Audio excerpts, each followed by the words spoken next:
Hello everyone, my name is Pauline. Welcome to my channel believe in yourself. तो आज के इस video में हम बात करने जा रहे हैं सेल्फ कॉन्फिडेंस यानी आत्मविश्वास के बारे में। तो आत्मविश्वास कोई फीलिंग नहीं है, ये हमेशा एक प्रूफ मांगता है। और सेल्फ कॉन्फिडेंस हमारे जो सेल्फ ट्रस्ट है, सेल्फ बिलीव से आता है। ज़रा सोचिए, आप किसी पर भरोसा करना कब छोड़ देते हैं? जब वह आपसे कुछ कहता है और लेकिन उस काम को पूरा नहीं करता है, या फिर आपको कुछ धोखा देता है, कुछ वादे करते हैं और उस वादा को पूरा नहीं करता है। तो इससे क्या होता है, आपका जो मन है, आपका जो दिमाग है, आपका जो बिलीफ सिस्टम है उस इंसान से हमेशा के लिए दूरी बना लेता है और आप उससे बिलीव करना छोड़ देते हैं। दूसरी बार उसको आप कोई भी टास्क नहीं देंगे। जब एक बार, 2 बार भी आपको धोखा मिलता है, तो उससे हमेशा के लिए आप उससे छोड़ देते हैं। तो अब खुद से पूछिए कि आपने अपने साथ ऐसा कितनी बार किया है? मैं सुबह जल्दी उठूँगा, कल से करूँगा, परसों से करूँगा। इस तरह से हम कितनी बार टालते हैं। हमारा जो टाइम टेबल होता है, स्टडी टाइम टेबल बनाते हैं और उसको भी टाइम टेबल बनने के बाद फॉलो नहीं कर पाते हैं। आज से करेंगे, कल से करेंगे, ठीक है, नेक्स्ट वीक से करेंगे। इस तरह से हम अपने आप को एक्सक्यूज़ेस देते रहते हैं। तो जिस तरह से किसी अगला व्यक्ति से हमारा जो ट्रस्ट है वो ख़त्म हो जाता है, तो उसी तरह से हमारा जो दिमाग है, हमारा जो ब्रेन है वो भी काम करता है।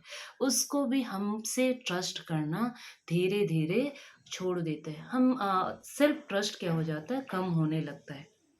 आपका जो ब्रेन है वो याद रखता है, जैसे आप दूसरों पर भरोसा खो देते हैं, तो उसी तरह से वो आपसे भरोसा करना छोड़ देता है। और जब आप खुद से भरोसा करना छोड़ देंगे तो क्या होता है, सेल्फ कॉन्फिडेंस धीरे धीरे खत्म हो जाता है। हमारा जो ब्रेन है उसको सिग्नल नहीं मिलता है, क्योंकि उसे लगता है कि ये बंदा सिर्फ वादे करता है, सिर्फ सोचता है और उसको एक्शन पे नहीं लेता है। ठीक उसी तरह से जिस तरह से हम दूसरे पर्सन से हमारी जो बिलीव कम होने लगता है, उसी तरह से खुद पर से भरोसा कम होने लगता है और सेल्फ डाउट वहीं से स्टार्ट होती है। दूसरी बात है, हम अपने आप को कंपेयर करने लगते हैं। अरे मुझे तो नहीं आता है, जो हमारा फ्रेंड है उसको सबसे ज़्यादा आता है। He knows, he is the knowledgeable, he knows everything, he is so confident, she is beautiful, she can do everything. मतलब इसी तरह से दूसरों को हम अपने आप से बहुत ऊपर मान लेते हैं और अपने आप को नीचा समझने लगते हैं। तो इससे भी क्या होता है, हमारा जो सेल्फ कॉन्फिडेंस कम होने लगता है। और तीसरी बात है, हमारे जो आइडियाज़ होते हैं, हमारे अंदर में जितने भी विचार होते हैं, उसको दबा कर रखना, किसी के सामने एक्सप्रेस नहीं करते हैं। साथ ही हम अपने आप को चेंज करना नहीं चाहते। हमारे जो ओल्ड पैटर्न है, जो हमारी हैबिट है, उसको बदलना नहीं चाहते। किसी भी हैबिट को बदलने के लिए आपको बहुत टाइम नहीं लगता है, आप उसको बदल सकते हैं। तो उस हैबिट पे लाने के लिए सबसे पहले आपको एक्शन लेना होगा। तब हमारा जो दिमाग सोचता है कि अरे ये बंदा एक्शन ले रहा है, तो इससे धीरे-धीरे सेल्फ बिलीव स्टार्ट होती है और जहाँ सेल्फ बिलीव होगी, तो हमारा जो कॉन्फिडेंस है अपने आप बूस्ट अप हो जाएगा, अपने आप वो ऊपर आने लगता है। तो इसलिए अगर आप कॉन्फिडेंस होना चाहते हैं, तो अपने से किए गए वादों को पूरा कीजिए।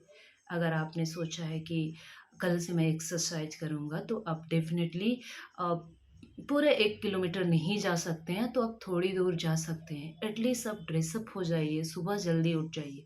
तो इस तरह से स्टार्टिंग में आप छोटे-छोटे कदम से स्टार्ट कर सकते हैं। याद रखें, कॉन्फिडेंस कोई नॉलेज से नहीं आती है, सिर्फ़ नॉलेज से नहीं आती है, या फिर आपकी फीलिंग से नहीं आती है, ना ही सराउंडिंग से। आपको सबसे पहले तो खुद पर भरोसा करना होगा, तभी आपका सेल्फ कॉन्फिडेंस डेवलप होगा। So remember, confidence is not about feeling और कैपेबिलिटी और knowledge, it's about brain that knowing that and trusting in you. Thank you so much. This much for today. Have a nice day.